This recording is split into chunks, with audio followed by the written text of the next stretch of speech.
Greetings everybody, Sweet Beats here with Sweet Beats Tech Stop, and taking a look at the tape transport from an Audio-Technica AT-RMX64. Just doing some preventative maintenance, cleaning, and just explorative learning on this unit that I have here in the shop. And I've got the transport out. Need to replace the reel table drive tire. I've got one of those on order. I have replaced the pinch roller with a unit from Athen Corp or Athen Corp. Very nice. So that'll be going on. I have one of the reel tables off, and I'll be pulling the other one off so that I can remove the whole reel drive assembly and reeling motor to better get to this without risking damage.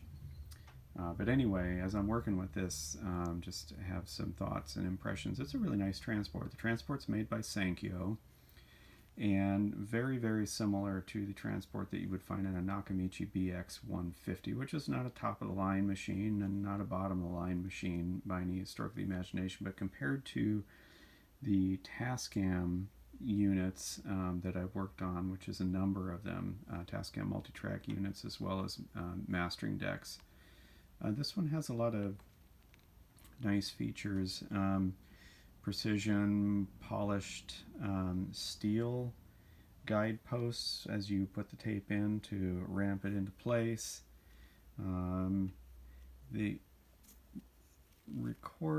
reproduce head itself might be a glass unit, which is nice. They last longer, glide smoother, but it's a nice looking head assembly.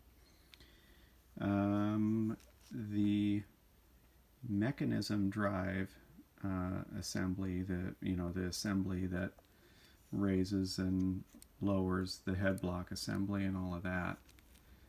It's nice because it is a worm gear drive rather than being a straight gear drive, and instead of driving an axial cam assembly, which any of you that have Tascam machines that have the quote-unquote gear C part, that always breaks. That's because the lubrication dries up and it's a straight cut gear drive assembly. It's a gear reduction, but these are still plastic gears, and the lubrication can dry up and gum up to the point over the years that you can hardly turn those gears by hand, and then something ends up breaking.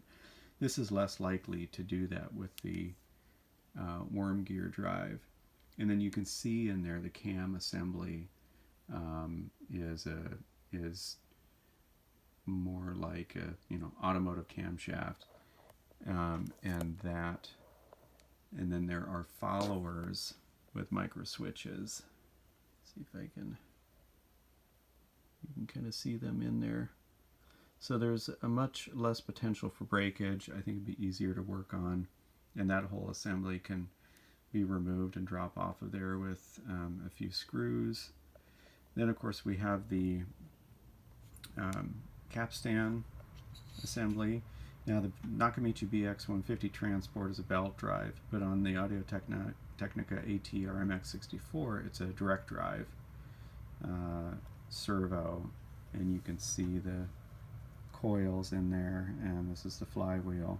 So this would be a nice accurate capstan assembly. And what I like about this compared to like a Tascam 238 and it's either the 122 Mark II or Mark III, or maybe both of them use a assembly like this, where you have the servo PCB with the coil assembly attached directly to it, driving the mating side of it that's embedded in the flywheel. But on the Tascam assembly you have a host of small surface mount components. We do have some surface mount components here, but they are larger, so it would be easier to work on. And notice there are no surface mount electrolytic capacitors. We have one, looks like Yeah, we have one radial cap right there, but this would be much easier to work on, much less prone to having issues because of caps failing and leaking and corroding traces and that sort of thing. So this should last longer and be nice performing. I did notice something. I don't know if or when this will become a problem, but on the motor pulley, so this is on the nose of the reeling motor, and when the drive wheel, when the motor spins, the drive wheel will swing up and then lodge between the pulley and the reel table. This reel table nylon is actually cracked. I noticed, and I don't know if you're going to be able to see it on the video, but there is a crack on this back flange that propagates about halfway up the pulley.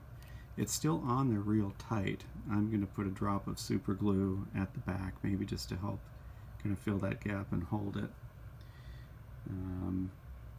But anyway, overall I'm really impressed. This is a very serviceable transport with some very nice features. So we'll continue working on it, getting it back up to snuff. Thanks for watching, and as always, please feel free to subscribe, ask questions. I do like to answer questions and chat about this stuff, so feel free to post in the comments and feel free to subscribe. Thanks for watching.